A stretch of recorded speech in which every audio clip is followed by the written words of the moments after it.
All right, everyone. Let's get the party started. I think I just mentioned it, and you just answered some questions about this. We're talking about so kind of like social psychological interventions. But last time, I think last year, what I did is I gave a more theoretical introduction, and we do this next week a little bit more about looking at the underlying principles. One thing I want to do this week is just to give you a concrete example of one intervention. I want to do that out of several reasons. First of all, I want to kind of show you, I think, the growth mindset intervention. Okay, live, all right. Let's see, live transcription. I've never done that. Let's see if that works. So yes, I think the growth mindset is basically the mother of it all, the one that started it all. I think whatever you want to do, none of the interventions, the other interventions, are as well grounded in theory, in evidence, and theory and evidence, in just the breadth. In the cultural, like it's basically done everywhere in the world in one way or the other. We have tons of data on it. We kind of know why it works. So this is one reason I want to show you. I think it's really important as a psychologist, but also as a social psychologist, to kind of understand how social psychology impacts our normal life. I think the other thing is that the other main thing is to give you a little bit of a blueprint of how you can do your intervention, right? Yes, sorry, I'm a little bit distracted by watching my own words on S transcript, but I think I'll get used to it and I'll manage. So, sometimes I think one of the things that a lot of students struggle is basically just like, I have to do an intervention. I want to change something. I just tell people, hey, you shouldn't think of your intelligence as something as fixed, but you should think of your intelligence as something as malleable, and that's it, right? And I want to highlight today how this does not really, that doesn't really cut it, and to what efforts a lot of these interventions go. And then you can basically, when you develop your own intervention, you can go through these bits and see, like, I think at the end I have a checklist where it's like, okay, did I do that? Did I think about this? There's a really wonderful article about this where they use design thinking to improve the interventions they're doing. We'll come to this. It's also an article that I strongly encourage for you maybe to read a little bit later. You can also read it now. We will come back to it as well, which kind of highlights the different components. So in some ways, this will give us a good blueprint of what we will address in more specific details in the upcoming sessions, and kind of gives us a feel for what an intervention that's really well done, that one can really get behind as looks like. Okay.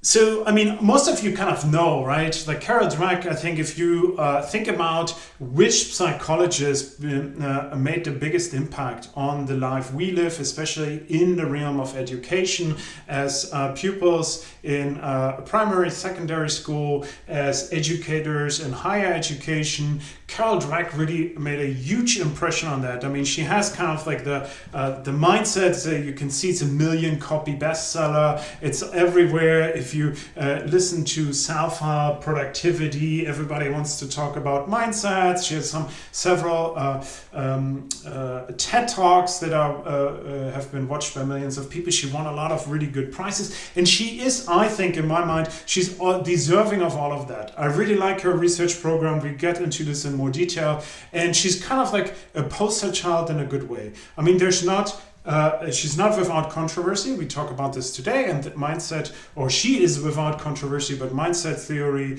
and research is not without controversy, and I don't want to kind of swipe over that. But I think this is basically, if you, all of you are aware of that, I think, and you probably, I think if you're going to your third year tutorial at the end of the week, somebody will tell you about this research as well, because we feel it's so important.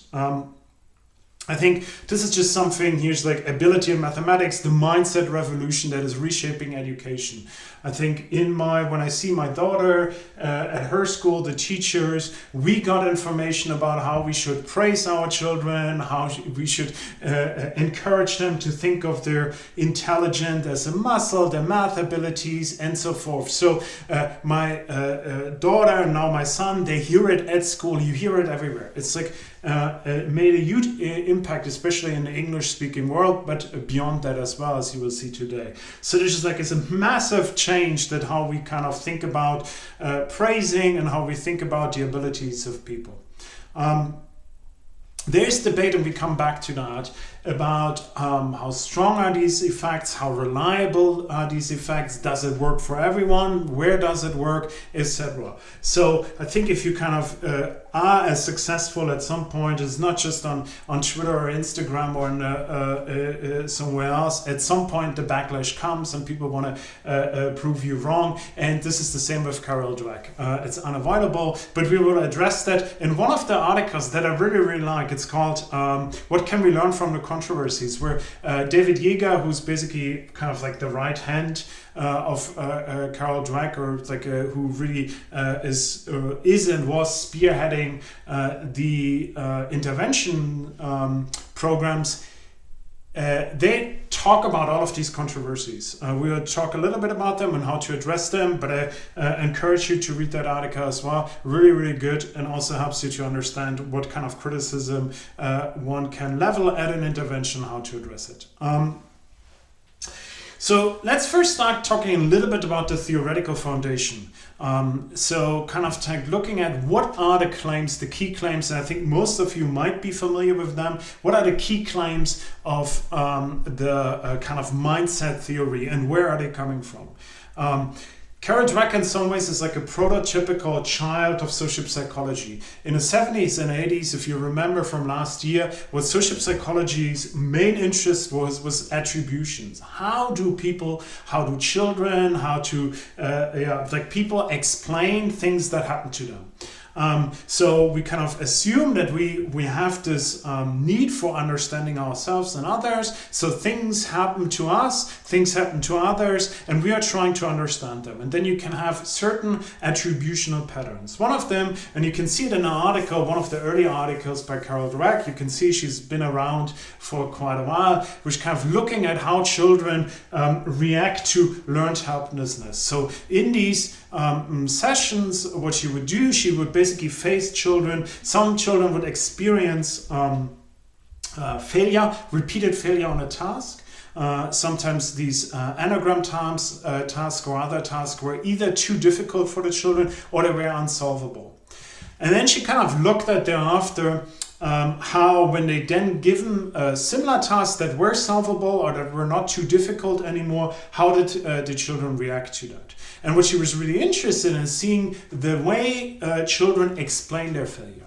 And one thing that was kind of like her contribution to the learned helplessness debate was to highlight that it's really important to have internal attributions that allow you to take responsibility for failure, but also that highlight the importance of effort. So sometimes some of these children, what they would say is like,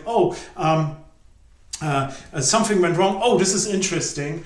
This is an opportunity, I can learn something. Or, it seems like I have to change my strategy. And others would become really concerned about how they appear to the experimenter. They would become obsessed with not looking dumb, losing face in front of the experimenter. And they would have something that which kind of attributed to their own ability. They would see it as a test of their own ability and would use attributions that allow them to kind of, ability attributions, which then translated into avoidance behavior thereafter.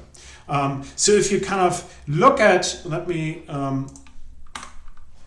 if you look at our answers here, and let me just kind of go to the right slide. So in a scenario, right, this is where I try to highlight this a little bit. It's like, okay, let's say something goes wrong for you. So this is the scenario, you invested effort, somehow it didn't work out. Now, how do you explain that, right?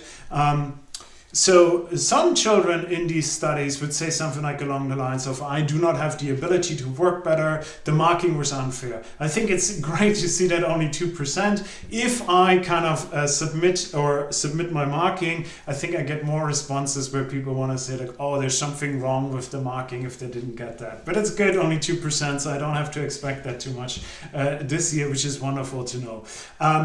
So more effort, this is something where it's like, okay, it seems like failure is an indicator, I have to invest more effort. And strategies, right? This is another one which is often forgotten.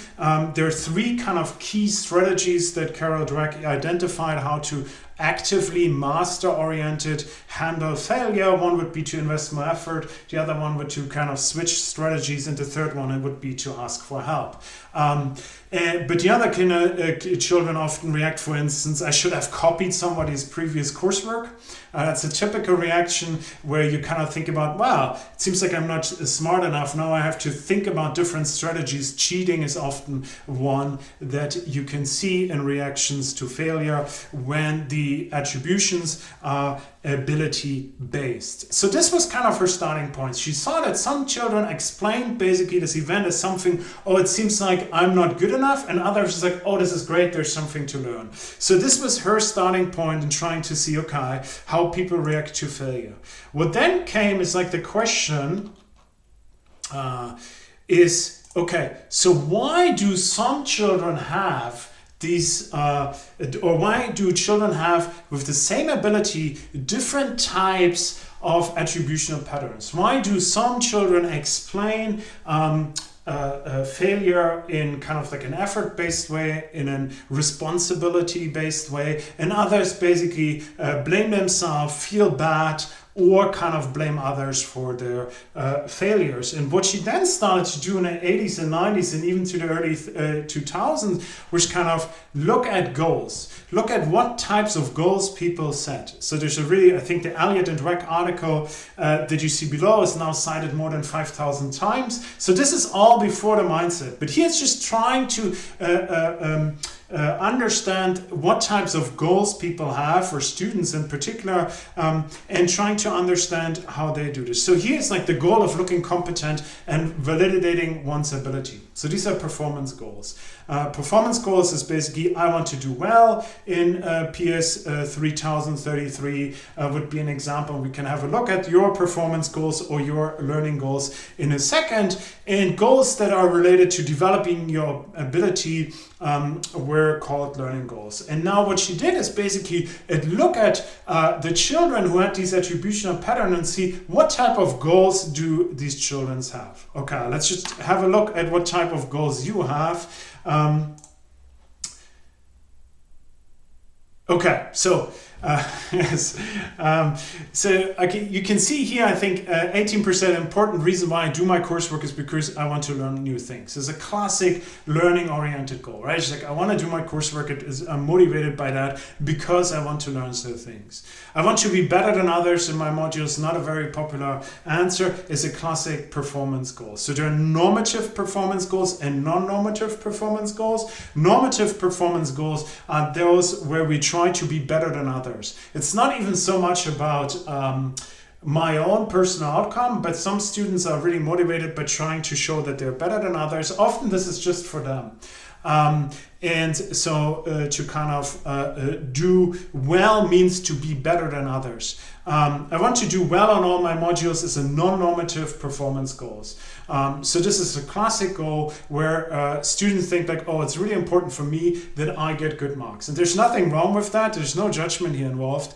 And you can see also that there's in this that we often have a mix of these two. Just with mindset theory doesn't say that one person has only this one idea or the one explanation pattern, but we have especially when it comes to goals, a mix of these goals, okay?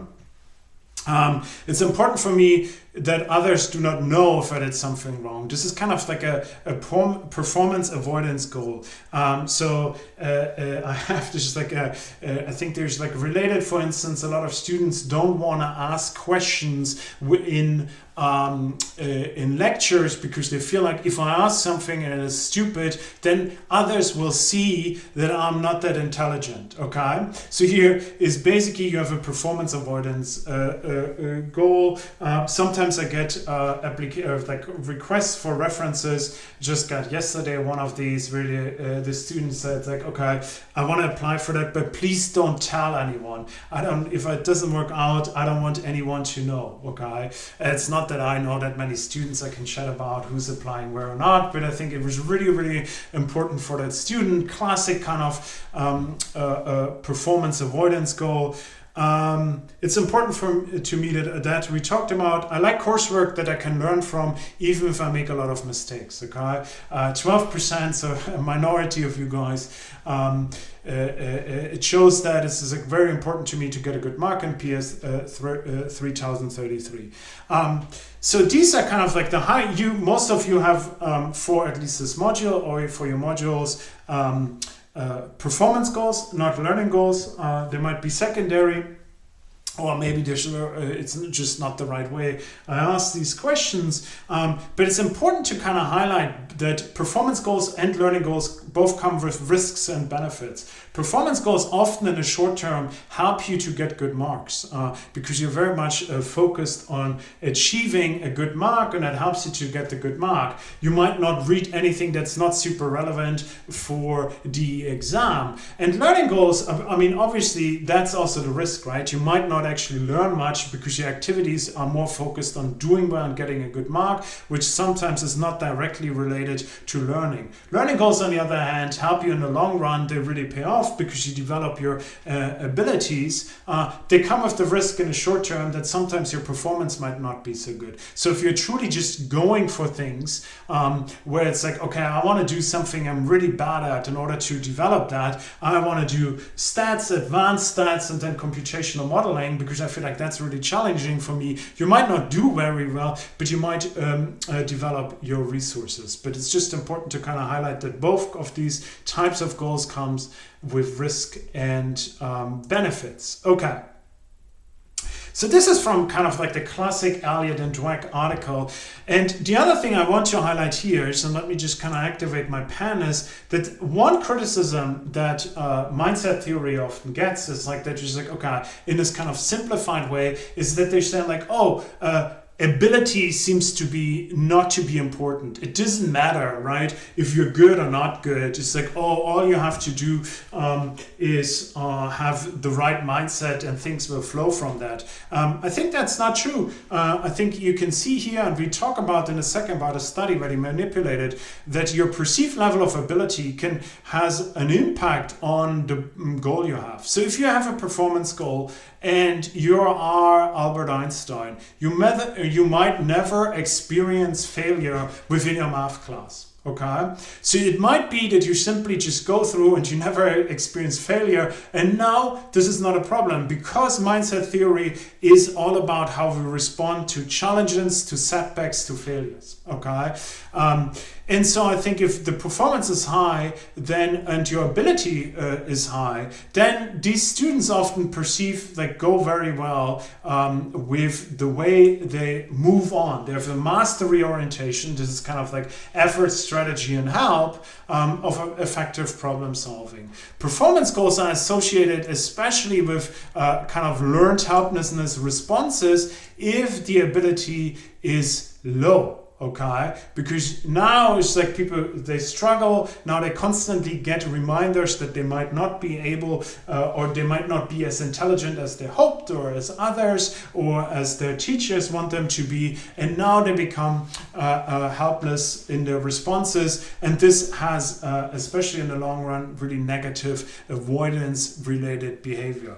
And the key bit is that the assumption of mindset theory is that if you have a learning goal, and your ability is not that great in, for instance, you start in statistics or mathematics, or you start something new, you start university, then it's really key that you have a learning goal, because this will help you to respond then also to challenges and setbacks in this mastery-oriented framework. So one of the studies, or the studies that they did is here, you can see on the left, one of the things they manipulated is perceived ability. So I think on the next slide I have the actual task, but it was a pattern recognition task. So students, or these are pupils, or I think secondary school, or they were 10, I think, if I'm correctly, I don't actually know. 10 means you are, I don't know, in the US you might be still at primary school or secondary school, but roughly there. And so you they got a feedback. So they do a pattern recognition task, they do have some kind of performance, and then the experimenter would tell them, ooh, our results indicate that you're really good, you have a high ability at that task, or they would be told that they have a low ability in that task. And then they would either get instructions that highlight the learning goal or that highlight the performance goal. So now we have basically people who have a learning goal with high abilities, learning goal with low abilities, learning and performance goal with high and low abilities. And then thereafter, they would give them a task choice, very much similar to the one I gave you guys, where they can kind of say, hey, do you want to demonstrate, do you want to do tasks that kind of demonstrate your ability, or do you want a task that helps you develop your skills? They looked at when difficulties come, how did they perform, these children, and also what they said, how they spontaneously talked about the setbacks. Because I think if we experience failure in front of others, there's a real urge to explain ourselves, and so this is the results that they recorded. The task choice was kind of like the idea that led me to ask you about this. So this is on the right, is the pattern recognition task that they have to do, where you have to figure out a certain pattern. And then they had a performance task where they kind of, for the choices, like in this box we have problems of different levels. Some are hard, some are easier. You have to pick this box, although you won't learn new things, it will show me what kids can do. So here the kids had actually, they could basically choose the level of difficulty, and thereby could demonstrate, because it's like, okay, can only do, for instance, an easy task, so I will never experience failure in front of another person. Or the learning task, I think it's kind of self-explanatory. The tasks then that all the kids got were actually the same, and the same difficulty level. So I think I already kind of peeked a little bit what discard, what you guys said. I think you were all so 76% when given a similar choice said like, I would like offer the chance to learn something new, but they might be hard, you might feel a little bit dumb at times, and you might struggle at the end. Enough you will learn new things that are very useful. So most of you took kind of learning oriented over a performance oriented choice, and I think this might have guided you hopefully to this seminar, but this might, for instance, guide your elective choices. And I think it's the right thing to do in the short term and in the long term. So here you can kind of see the results. I think what do I want to highlight here? I think this is the split basically of learning goal. So you can see here learning goal and performance goal, and low and high means low and high ability. And this is about how they improved, not changed or got worse, right? And I think here you can see basically that the learning goal, low and high, okay, they both, in both groups, they improved quite a bit. And you can see that the who really suffered is basically students that were in a performance goal condition and that then had low ability. So this is something too, and we come back to this again, is mindset theory as part of these results is the idea that what is really crucial in the way we explain things, the way we set goals, and the way we think about ourselves is for if we do something that might be a little bit above our current level of ability, but especially for children who struggle, who in their academic pursuit, for instance, okay? I think there's like I just wanted to read this out here, kind of like when they looked at the verbalizations, particularly noteworthy is that all of the children in the performance goal low perceived ability group attributed failure to an uncontrollable cause. So everyone was kind of here basically not doing very well, had in the performance goal with low, they would say something like, they would either blame the experimenter, you are tricking me. I think they would say, I'm not very good at it. I accidentally picked the wrong one. This is hard. Seems like you're switching on me. So there's like all the explanations the children had were something where they had no control over them. It's where somebody else was doing it or they couldn't change the reasons for that. Okay, and this is like a classic helplessness pattern. You can see this in the data here as well, and I think I will just move on because I think that's the point. But it's important to kind of realize that the idea that is behind mindset theory is that it is particularly important for setbacks and for students that struggle. And you can see that. And that's like what it basically leads us to do is to respond in good ways to failure and setbacks. So now I think we had this kind of like, if you kind of go through and do these 3 steps, right? First it's like, oh look, there are these different patterns of attributions. Some are kind of learned helplessness, others are more mastery oriented. So why do students have these? Oh well, it seems like they have different goals. And there's like, but why do people have these different goals? And this is basically where the idea comes from, where we have different theories, different mindsets about the way we think about our own ability. So the answer is like, why do students struggle with equal ability, have such different goals? And it's like you can either have a fixed mindset or a growth mindset, right? And I think you, we look at the results in a second. I think all of you indicated maybe we don't have to look at the results. I think there's like almost 100% of you guys said you have a growth mindset. You think the intelligence is like a muscle that you can train and grow, while the delivery man is ringing at my door. Okay, so this is basically kind of like the idea here. I would just skip this because I think every one of you is like, you can always greatly change how intelligent you are, and I love that you all have that attitude. It's really cool. So here's like something, I just want to highlight. I think these are so-called effort beliefs, okay? And I think you also had a very, very positive effort beliefs. This is like the harder you work at something, the better you will be at it, right? So this is trying to highlight this tight connection between the ideas you have about your own abilities and how this leads you to appreciate effort or not appreciate effort. Right? If I think that my abilities are fixed, then basically trying hard just means that I'm not very good. And not trying hard means that I'm really good, right? I think this is like for a very long time, I think I would always go, even I was not a very good student when I went to school, when I went to high school, I didn't care much about my academic life, but I would always make sure to tell everyone before the exam started that I'd have not prepared, right? I showed that whatever I get, I did all of this without any effort to kind of show, oh look, how intelligent I am. So it's just like a clear kind of response pattern. Everybody tells each other, oh, I haven't done anything. Oh, I haven't done anything. And that kind of helps us to understand why people do that.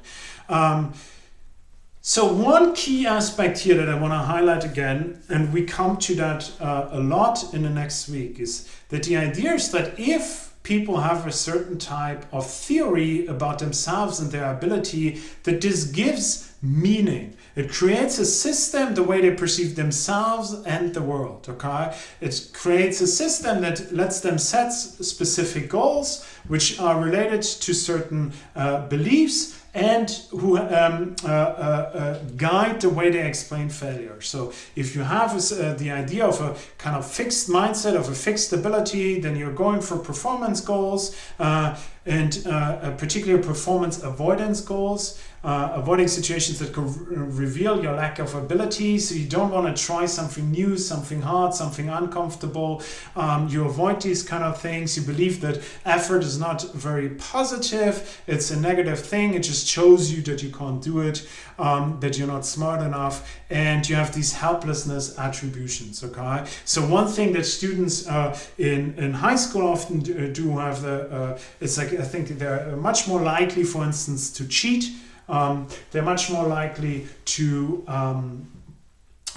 cheat on exams, because like, oh, I can't really change the way I am and what I can do in mathematics, for instance. Okay, so that means I don't have to put much effort in it, but I still want to have a good mark. Okay, one solution to that is to cheat. And then I think if you have a growth mindset, it's the different. You have different learning goals, you have positive effort beliefs, and you have kind of resilience, strategy focused attributions, where I think like, okay, if things go wrong, I need to find a different way to learn next time. And I think all of you kind of endorsed these ideas very positively.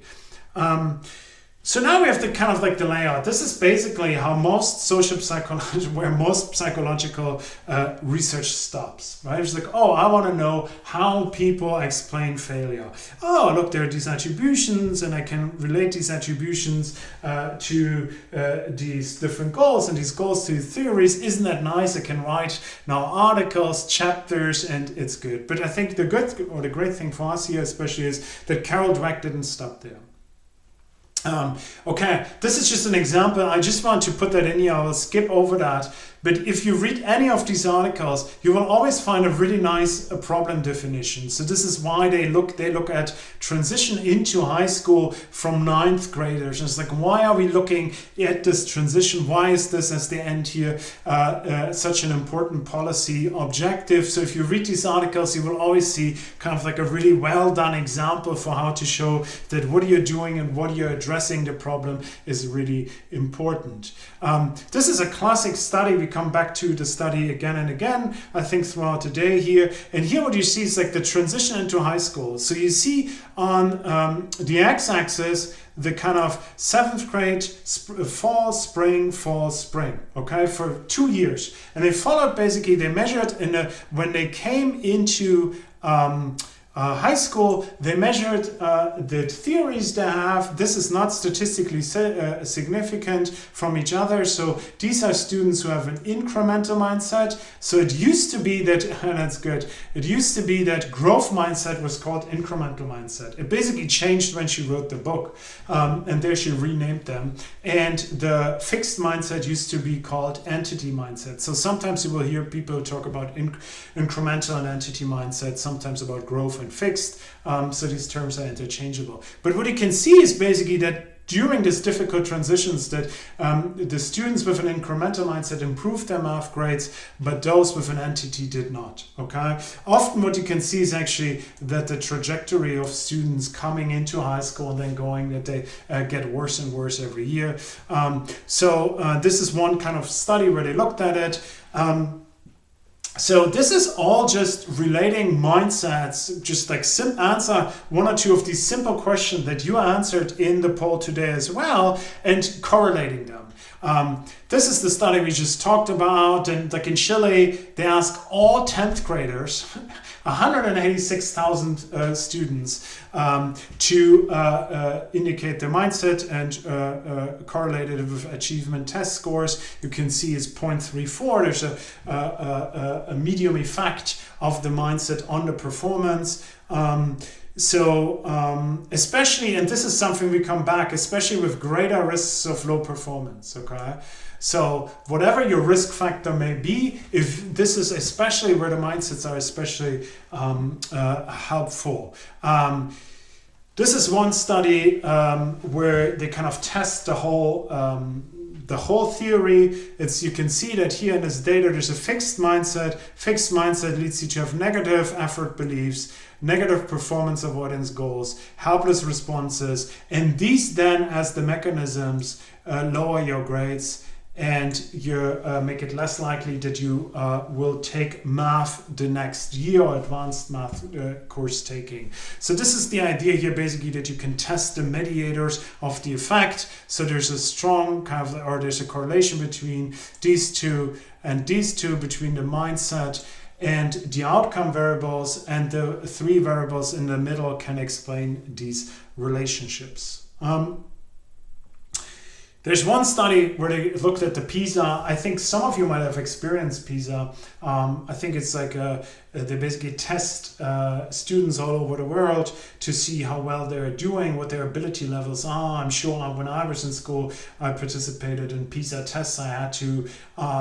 And you can see that they included in these PISA test mindset questions, and you can see that in 72 out of 74 countries, the mindset predicted academic achievement. Okay, so if you think about national representative, if you think about culture, if you think about, okay, so one, I think it's kind of interesting, one of the countries where the mindset repeatedly doesn't predict performance is China. One of the reasons that the authors kind of suggest for that is that the numbers of studying, the attitude towards studying hard is so excessive already that there's very little room for manipulation to improve that. You can see that in these PISA studies, they report that they spend 57 hours per week studying, which is like, yeah, when I told this yesterday, my daughter, she was like, I'm not doing it, even if you scream at me. That's actually not her voice, but let's just imagine. So I couldn't know how to actually motivate her to do so much studying. It's insane, right? So you can't really. But one thing that I think it's really, really interesting, what you also see in these studies is that mindset are also related to health and distress, right? And you can see that in China, that there's the strongest association between a fixed mindset and the fear of failure. So it's a little bit like you work hard. There's no other way around it. The system is set up that you have to study hard, and so you get the benefits of the studying hard either way, but you feel like, okay, if I fail and I have a fixed mindset, it still means I'm dumb. And so this is basically, there's like fixed mindsets. This, we talk about achievement because this is where it's studied the most, where we have the most data, but it's not just for achievement, right? And you can, I mean, it's like for a host of different variables, you can think like, if you do like fail in my coursework, if you do a 58 or something like that, and you think like, oh, this shows that I'm stupid and there's nothing I can do about it. I mean, you can imagine how you feel thereafter, right? So one thing, okay, that I want to highlight is why. So this seems sometimes for some students in the interventions, this seems to be like a stupid question that they kind of skip over. The question is, can we actually change them? And we come back to it when we talk about it, self-esteem. But some of the things, happiness, self-esteem, we can't really change. It's not that I can, there's no shortcut for you feeling good about yourself and your abilities. There's no hack, no trick, no filter on Instagram to make you feel like, ooh, I'm actually really good at that, okay? So some things we can't really change, and we have to think about different things, like self-esteem or happiness, outcome variables of how you feel about certain aspects in your life, how you're doing in these aspects of your life, and it reads it out and gives you an overall evaluation, right? So I think it's really important to also show that you can change these things, okay? So growth mindset interventions. Okay, so I'm kind of thinking, how do we do that? Okay, let me run a little bit through it and come back to that. But I think the key point is, like, I will show you some data that you can do it. So growth mindset intervention always do basically kind of like three things. They start with an article, a demonstration that you can develop your ideas. There's like an idea of neuroplasticity. You can see how your brain grows. There's, I think, often they use the London taxi driver, where you basically have to learn the whole street net of London in order to qualify to be a black cab driver, and that leads for what's that? It's like, I think it's growth on the cerebellum, but it grows your brain, right? These 3 years. And they kind of show this as like it works like a muscle. Then there's actions that people can implement in order to do that, to exercise on that. And there are stories from scientists, peers, and notable figures who have used the growth mindset. It's not just saying, hey, it's not a passive activity. It's not just saying, hey, you know what? Like your brain is like a muscle, okay? You have to, effort will fix it. No, you have to, most of the time, these interventions take an hour, okay? And so I think it's really important to kind of think about that. There's letters to encourage future students, right? Saying is believing, we'll come back to that. But it's like they try to kind of get people to commit to the message and really buy into it, persuade them and then buy into it, right? So it's not just like, I think some, like you can, if somebody, like if some of your tutors, for instance, tells you, hey, you know what? Your brain is like a muscle, then you're just like, okay, well, whatever. So you have to, I would have to pound that into you for an hour, metaphorically speaking, and then you can, you might be convinced, okay?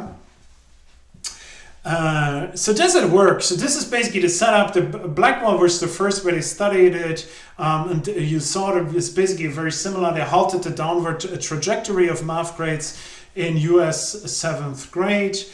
This was an in-person intervention. I think this is also something that's really important to highlight. Sometimes you can talk to students and you have your intervention is on a scale where you can do it. But if you want to help many thousands, you often have to do it online, right? So it's like a restricting factor.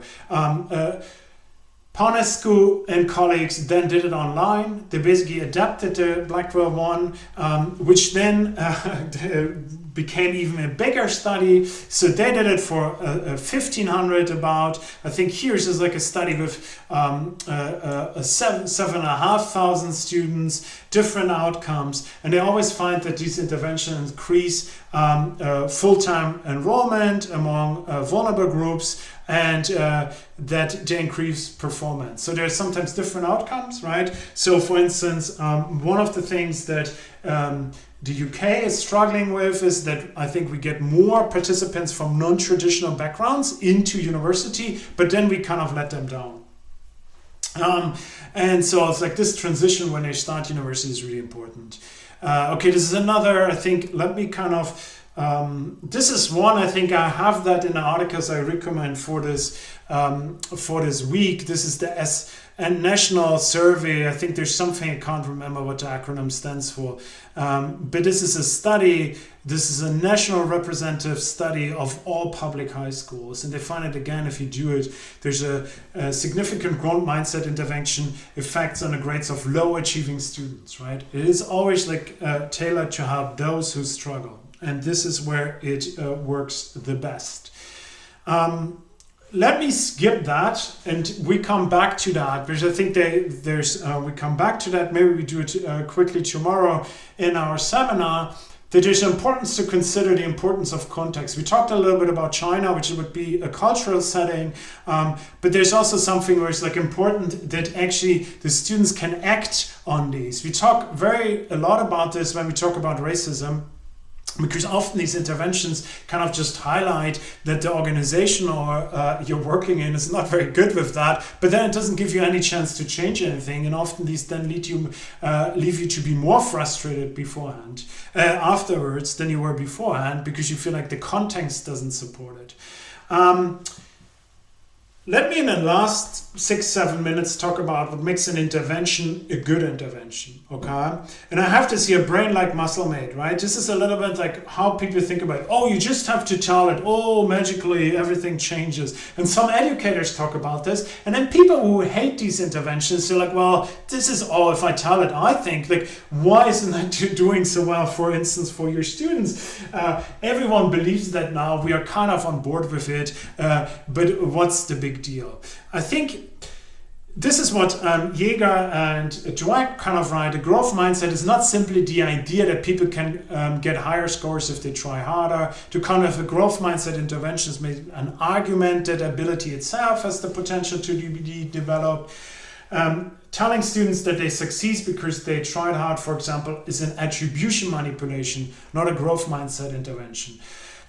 We will come back to that in week 3. Attribution manipulations often don't work very well. So if Kara Dweck would have stopped basically in the first step and is like, oh, you know what, if things go wrong, you should just explain it differently. This does often not really work very well because it's not supported by your goals and your theories or this meaning system, okay? And this is something that's really important, I think, like often in the interventions that students then submit or that you can see elsewhere, it's kind of like, oh, we want to change something.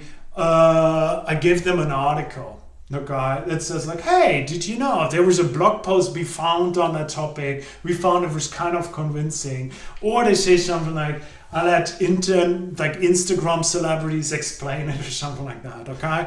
But I think it's like there's a poorly grafted interventions. There's often a problem when effects don't replicate, that the interventions are very poorly crafted, okay? And so they basically just give you a definition or just something, okay? Well-crafted is kind of like trying to really convince them of this meaning-making system without trying to of these theories and the ideas behind it, but not telling it, and then you should set this goal, and then you should have these attributions. No, this should come from the students themselves. In this like really interesting article by Jaeger and all, they use kind of design thinking. So something you would basically do in a similar attempt if you would have a product and you want to sell it to your customer. So what you would do is like, oh, this product is good, how can we make it better? You would get focus groups in, you would think about it, and then you would redesign that, right? And this is what they did with their already good working intervention of growth mindset, okay? And I think it's very instructive to kind of look at these results. The article in itself, I think it would be very good if you read that before, after, or in between you do your intervention, because it talks a lot about tricks you can apply to make your intervention more effective. But we of course talk about this in a second. The interesting thing is that they actually empirically also test this. So this is for the transition to high school. One of the things they realized is that their interventions were often not really specific to the audience. It was talking about learners in general, about how rats learn and jugglers learn and cab drivers in London. But if you're a high school kid in Connecticut, US, you don't care about any of these, okay? So make it specific for the audience. I thought like, okay, the interventions in the past were not designed for, especially for this kind of transition to high school. This is what they wanted to do. Vocabulary, conceptual sophistication. It wasn't really something that students, kind of the high school students, felt was appealing to them. So, and also the arguments, we'll come back to that in a second, but specific subpopulations are more or less convinced by certain types of arguments, okay? So what they did is like, I think this is the original study they want to improve. They read this article, this is the kind of the Blackwell approach. They read this article, brain is a muscle, then they have this kind of neurons, show how neurons connect when you work harder, how your brain grows. It's basically provided a summary of studies that support this idea. The rats, the babies, the London cab drivers. We talked a little bit about why this might not be the most convincing cases. And then they had a 4-page article, right? They had to read, they had to generate personal examples, which is great.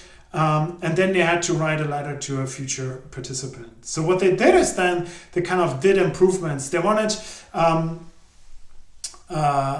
students benefit more from interventions when they're tailored to theirs. They want to communicate rather than telling them. I think this is one thing that we all experience, but often we're more convinced by things if somebody communicates it with us and tries to, hey, why do you think this is interesting? And people engage with that rather than telling it. I think students, especially adolescents, are very susceptible to being controlled by interventions.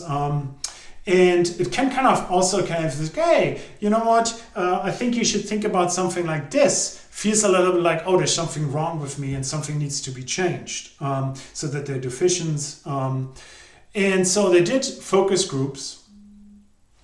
This is my alarm that I have 5 minutes left. I have to I want to finish with that. We'll look at some examples. They want to include quotes from admired adults and celebrities. The students wanted to have more of a purpose for why one should grow one's brain and not just that one could. So I think it's a really interesting. They want to use bullet points instead of paragraphs. They want to reduce the amount of information on each page. I think this is something whenever you and I would design a survey, I would highlight all of these things, where it's like less content on each page, try to make it simpler and easier to read, because if a student sees a page on, for instance, Qualtrics for a study and it's packed with information, they will just skip it. So they want to show actual data just instead of summaries. They thought figures were more convincing. Examples that appear less relevant, and like rats growing their brains versus science about teenager brains. Okay, so this is kind of like, I think this is like the original here, and this is how they wanted to look at it. And you can see it's much less information, looks a little bit sleeker, a little bit better. It's online. I mean, it's also now 6-7 years ago, so maybe you're just like, oh, it's not but at that time that was kind of like the state of the art. Let me highlight some of the things they find. Okay, so there's like basically this is the manipulation and coding, and here we can see the effect. Okay, so would they have a direct or an indirect way? Okay, so it's you should versus, oh, it seems like that people like you do it. Okay, and you can see that the indirect way is much more, is a negative effect, is much better than the direct effect. The do you should refute it. Okay, some people think that we have fixed abilities. Should you include that or not? And here it shows like that the effect is stronger if you do not have a refutation in it. Okay. Benefits of mindsets, okay? Labeling and explaining benefits of the growth mindset. One of the things the students really want to say is like, oh, what are all the benefits I can get from that? Including more benefits has a beneficial effect, is a positive effect. It's very good. Rats, jugglers, scientific evidence versus teenagers. You can see it's not a very strong effect, but you can see teenage examples are much more appreciated than the rat examples. There is direct versus indirect. Why does getting smarter matter? The indirect one is again kind of like the benefits. You can see that the indirect one works better. Again, refutation here. Oh, this is like, okay, yes, you can see that in a second study. Oh, this is like, I should have said that in a second study. They don't find that refuting versus not has much effect, but here they in celebrity endorsements. I don't know who Scott's Forstall is, but he seemed to has a positive effect. So here you can see basically, and I have at the end of the slide, and I would just close it with this so that we kind of close at 12. I have a checklist. I think I have another, maybe we talk about this in our seminars. I also have a checklist of things you can do, and you can go through and kind of look at, okay, if I design my intervention, do I have all these things in it? Did I think about it? Did I think about maybe using some of these techniques or some of those techniques in order to help you make the most of the intervention? So I think it's really important to kind of take away as the last point today that interventions doesn't stop with like, I want to change this. No, you have to think about also how you convince and persuade the people of your message. It's not just the message, it's the persuasion and how to convince people, okay? We'll talk a little bit more about this in the seminar, and we can kind of put it ourselves into practice. Okay, I think I know a lot of you have to run, so I will stop the recording here. And I have actually another meeting as well in a minute or two. And yeah, see you tomorrow in the seminars. Thank you. Thank you.